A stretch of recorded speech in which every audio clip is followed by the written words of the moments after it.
देवरानी जिठानी। एक दिन शिवानी और प्रज्ञा रसोई में खाना बना रही होती हैं। तभी प्रज्ञा को रसोई में एक चूहा दिखता है और वो जोर से चिल्ला पड़ती है, दीदी वो देखो चूहा। वो डर के स्लैब पर चढ़ जाती है। अरे चूहा ही तो है, तू तो ऐसे डर रही है जैसे तूने कोई भूत देख लिया हो। कितनी डरपोक है तू भी ना प्रज्ञा।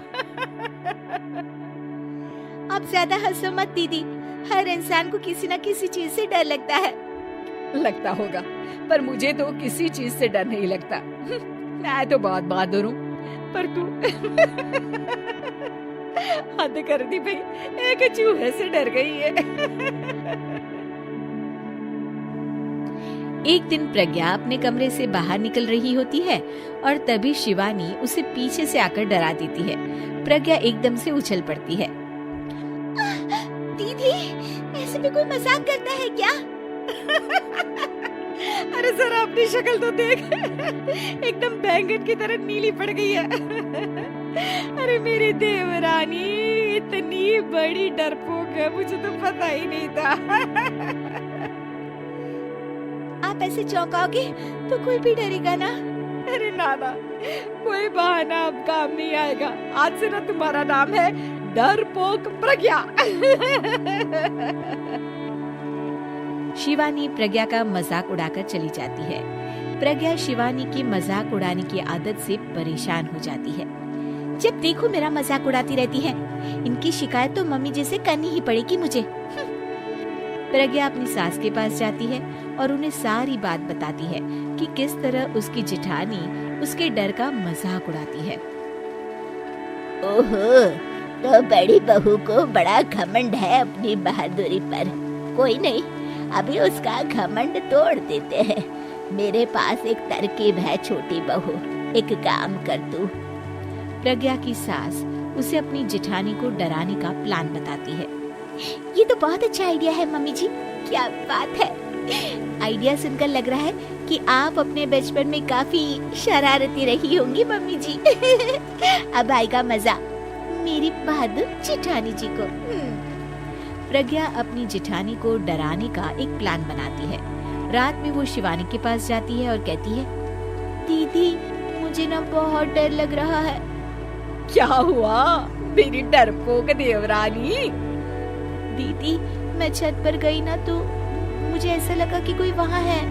ऐसा लगा जैसे मुझे कोई वहाँ देख रहा था, जैसे कोई साया। अरे क्या बक रही हो, तेरा वहम होगा। नहीं नहीं दीदी, आप चलो ना प्लीज मेरे साथ, मुझे तो बहुत डर लग रहा है। मेरी एक साड़ी सूख रही थी, वही लानी है। प्लीज आप चलिए ना ऊपर मेरे साथ। ओफो चल। प्रज्ञा शिवानी को बहाने से छत पर ले जाती है और वो उसके पीछे चल रही होती है। ले आ गए हम छत पर, कहाँ है भूत, दिखा, कहीं तो है नहीं। तभी प्रज्ञा चुपके से सीढ़ियों पर छुप जाती है और शिवानी छत पर अकेली रह जाती है। अरे प्रज्ञा कहाँ चली गई? प्रज्ञा एकदम से सीढ़ियों का दरवाजा बंद कर देती है। अब शिवानी को डर लगने लगता है। मैं नीचे चली जाती हूँ। लगता है प्रज्ञा भी नीचे ही चली गई है। तभी उसके सामने एक खुले बाल सफेद साड़ी में औरत खड़ी होती है। शिवानी उस औरत को देखकर डर जाती है। हाल तू जलाल तू भाई भला को टाल तू, हाल तू जलाल तू भाई भला को टाल तू।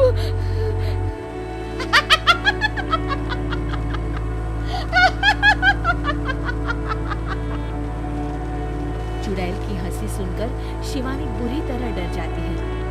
नहीं नहीं मुझे छोड़ दो, भगवान के लिए मुझे छोड़ दो। नहीं नहीं नहीं नहीं नहीं नहीं नहीं, नहीं। मैं तुझे नहीं छोड़ूंगी, मैं तेरा खून पी जाऊंगी।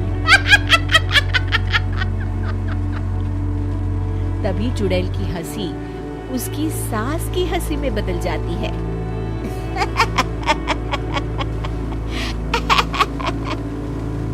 मम्मी जी, ये तो मम्मी जी की आवाज है। शिवानी आंख खोलती है तो सामने उसकी सास चुड़ैल का मेकअप करके खड़ी होती है और प्रज्ञा और उसकी सास जोर जोर से हंस रहे होते हैं। क्यों मेरी बहादुर जेठानी जी, आप तो कहती थी कि आप किसी से नहीं डरती। ये तुमने अच्छा नहीं किया प्रज्ञा। और सासू माँ, आप ही इसके साथ मिलकर। और नहीं तो क्या बहू, तुम अब मेरी छोटी बहू का ऐसे मजाक बनाओगी तो मुझे तो चुड़ैल बनना ही पड़ेगा ना। प्रज्ञा और उसकी सास और जोर जोर से हंसने लगते हैं और शिवानी गुस्से में नीचे चली जाती है।